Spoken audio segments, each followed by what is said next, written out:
Bon, le meilleur moyen de répondre aux questions qu'on est en train de voir, c'est d'en faire une vidéo.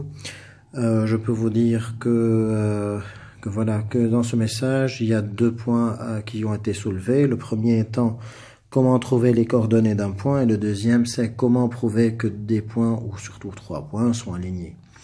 Donc, je vais commencer par la première question. Donc, pour trouver les coordonnées d'un point, il est utile de bien comprendre la notion de repère. Et quand on parle de repère, il y a 4 types de repères. Il y a un repère qu'on appelle un repère orthogonal. Et quand on dit orthogonal, c'est-à-dire que les deux axes vont être perpendiculaires. Un repère normal, c'est-à-dire que le vecteur unitaire, ou l'unité plus simplement, est toujours de la même distance. Donc imaginons qu'on a 1 cm ici qui veut dire qu'il y a un 1, donc une unité de 1.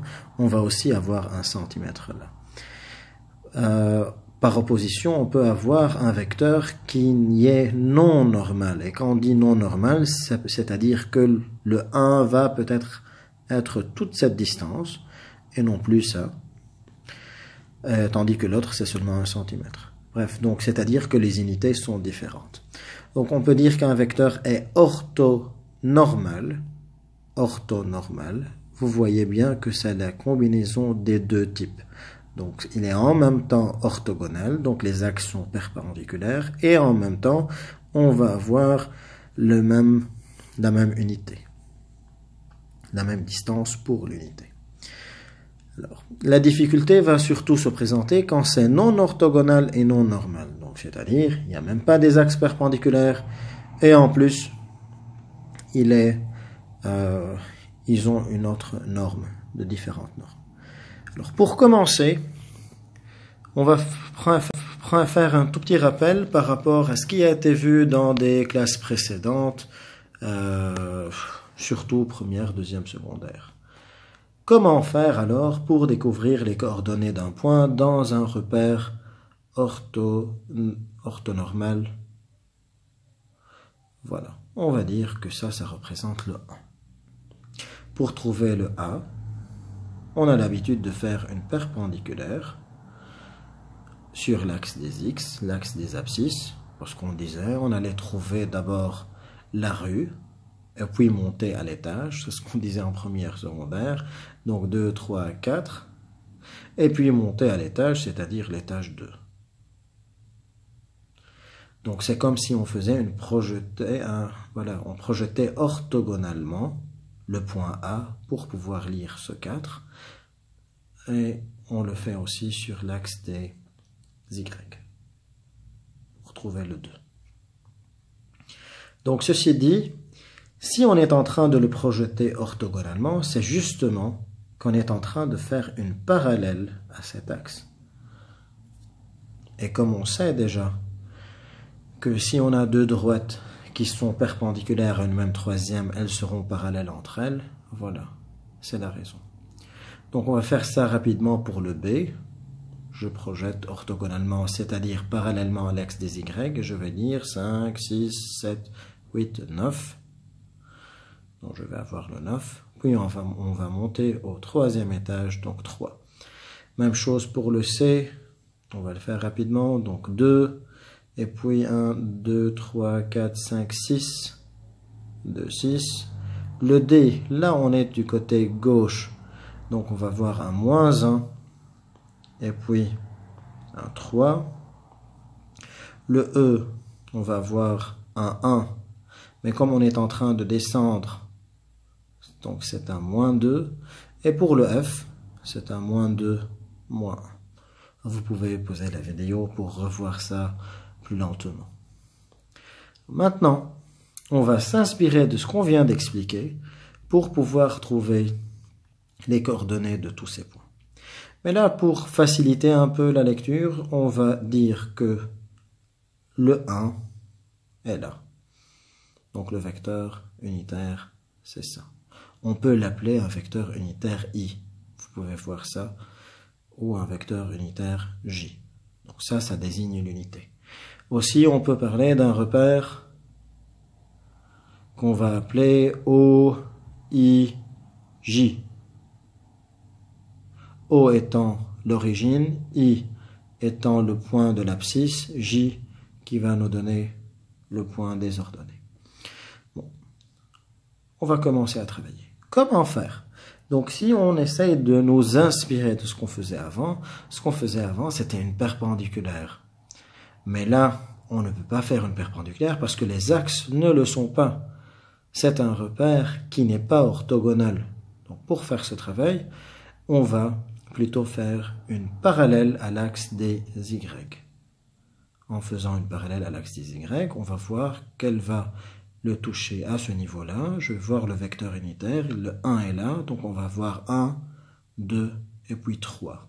Donc le point A va avoir une abscisse de 3.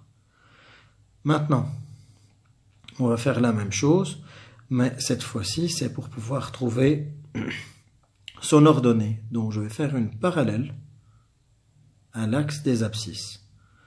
Et là, ça coïncide avec le 1. Donc j'aurai 3, 1. Je continue. Pour le B, je vais l'effacer pour pouvoir mieux voir. Pour le B,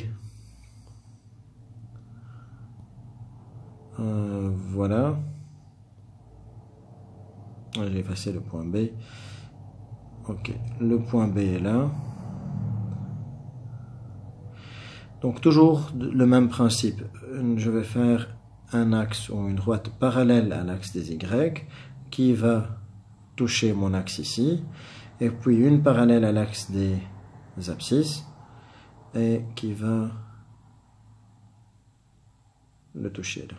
Donc il faut lire ces points. Donc on aura ici pour le point B 1, 2, 3, 4 et 5. Par contre, pour son ordonnée, je vais avoir 0,5 seulement ou 1 demi. On continue, même principe. Mais là, je vais aller plus vite. Je donne directement les réponses. Pour le C, ça va être alors 1, 1. Puis, parallèlement aussi, on va trouver 1, 2 et 3. Il faut toujours se référer au vecteur unitaire.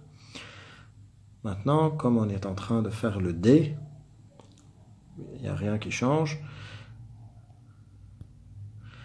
Donc parallèlement,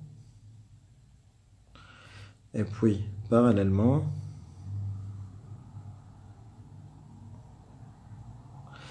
donc on va avoir un abscisse de 3, une abscisse de 3, 1, 2, 3, et puis on va descendre de une fois, deux fois, donc moins 2. Le E, pour le E, toujours, même type de travail, mais là je vais bien prolonger l'axe parce que je suis en train de voir qu'il est un peu déformé. Voilà. Donc pour le E, on va faire encore une fois une parallèle pour trouver l'abscisse. Donc on va avoir ici moins 1, moins 2, moins 3. Et là pour l'ordonnée, moins 3 et 1, parce qu'on est en train de monter d'une seule unité. On termine avec le F, qui va être moins 2. Ça se voit directement, mais cette fois-ci on est en train de descendre d'une seule unité, donc moins 1. Je vais continuer donc avec la deuxième question, c'est comment prouver que 3 points sont alignés. Donc pour prouver que 3 points sont alignés, il faut pouvoir former avec ces points des vecteurs qu'on appelle vecteurs collinéaires. Et quand on dit que des vecteurs sont collinéaires, c'est-à-dire on doit avoir un vecteur qui est multiple de l'autre. Exemple. On va commencer à écrire les vecteurs qui nous intéressent en utilisant la même base. On appelle ça une base. Donc la base AB et AE. Et là, je vois que AC, c'est 5 fois le AB plus 3 fois le AE. Par contre, le AZ, c'est une fois le AB plus 3/5 de fois le AE. On va voir et examiner s'il y a un lien qui nous permet de passer de l'un à l'autre. Là, je vois très facilement que le 5 peut devenir un 1 si je divise par 5. Alors maintenant, je vais me demander, est-ce que j'ai le même lien qui va me permettre de passer de 3 à 3/5? Si je fais 3 divisé par 5, est-ce que je vais aussi trouver 3/5? Alors oui, la réponse est oui. Donc ce qui va me permettre de dire que AZ est égal à AC divisé par 5. Donc, vu que j'ai pu trouver deux vecteurs collinéaires où l'un est un multiple de l'autre, je pouvais aussi écrire par exemple AC est égal à 5 fois AZ. C'est la même chose. Alors, comme l'un est un multiple de l'autre et qu'on a le point A qui est en commun, ces deux vecteurs collinéaires veulent dire que les points A, C et Z sont alignés. On va examiner maintenant la situation pour voir si le AC et le AM sont collinéaires, c'est-à-dire est-ce que les points A, C et M sont alignés. Alors là, c'est facile, je vais voir que le 5 est en train de devenir 10, donc en multipliant par 2. Est-ce que le 3 qui va être multiplié par 2, est-ce que ça va donner la même réponse? On sera tenté de dire oui, parce que le 3 devient 6. Mais on doit faire attention que le sens n'est pas le même. C'est un moins 6. Alors, comme on n'a pas le même coefficient qui est valable pour les deux bases, on ne peut pas dire que ces vecteurs sont collinéaires. Donc, bien sûr, les points ne seront pas alignés. Il y a aussi une autre méthode, une deuxième méthode, si on connaît les coordonnées des points qu'on peut utiliser pour pouvoir prouver que 3 points sont alignés. La méthode est la suivante. Donc d'abord, on calcule les composantes. Et une fois qu'on connaît les composantes, on va pouvoir faire calculer le déterminant ou même trouver le lien entre les deux vecteurs. Bon, je vais commencer directement à mettre en pratique. Je vais trouver BD. Pour trouver les coordonnées du vecteur BD ou les composantes du vecteur BD, on doit faire XD moins XB, c'est-à-dire l'abscisse de D moins l'abscisse de B. Donc 5 moins 1 qui fait 4. Puis on va faire YD moins YB, donc 3 moins 0 qui fait aussi 3. Maintenant, je vais le calculer pour BE. Et en faisant cela, je vais voir si les points B, D et E sont alignés. Pour BE, je vais faire alors le même principe. L'abscisse de l'extrémité moins l'abscisse de l'origine, l'extrémité étant E et l'origine étant B, XB moins XE, moins XB. Et on aura donc moins 1, ça fait moins 2. Et moins 3 demi, moins 0, ça fait moins 3 demi. Donc maintenant qu'on a calculé leurs composantes, on va examiner la situation comme tout à l'heure. Est-ce qu'il y a moyen, parce qu'ils sont aussi exprimés avec les mêmes bases, est-ce qu'il y a moyen de passer du 4 vers le moins 2? Bon, la réponse est bien sûr que oui, on peut multiplier par moins 2. Est-ce que cette même relation est valable pour passer de 3 à moins 3 demi? Alors là, je peux dire multiplier par moins 2. On vérifie. Alors 3, je m'excuse, il faut diviser par moins 2, je ne sais pas ce que j'ai dit. Diviser par moins 2, diviser par moins 2, 3 divisé par moins 2, ça fait moins 3 demi. Alors c'est réglé. Maintenant, ceci dit, comme le lien est le même entre les abscisses et les ordonnées, je pourrais dire alors que BE est égal à BD divisé par moins 2. Ou, comme c'est la multiplication par 2 que je pourrais utiliser maintenant, donc BD est égal à moins 2 BE. Parce que là, je peux le prendre à l'envers et me dire, c'est comme ça que je me suis trompé tout à l'heure, Donc c'est en regardant de ce côté, comment est-ce que je peux faire pour que le moins 2 devienne 4, je multiplie par moins 2, pour que le moins 3 demi devienne 3, je multiplie par moins 2. Donc ça va nous donner la deuxième relation. Vu qu'on a trouvé qu'un vecteur est un multiple de l'autre, on va dire ces deux vecteurs sont collinéaires, et étant collinéaires, les points B, D et E sont alignés. Il y a aussi une autre méthode. L'autre méthode, c'est de calculer le déterminant de BD et de BE. Pour faire cela, je vais noter les composantes entre deux barres, donc le 4, le 3, le moins 2 et le moins 3 demi. Et je vais faire la règle du gamma. Donc c'est quoi la règle du gamma? Donc on multiplie en diagonale, on va soustraire quand je vais aller comme ça vers l'arrière, à l'horizontale, puis je remultiplie une deuxième fois en diagonale. Plus pratiquement, j'aurai 4 fois moins 3 demi, c'est la multiplication en diagonale, pour la montrer, voilà, c'est la première multiplication. Moins, maintenant, parce que je vais revenir en arrière, c'est ce moins.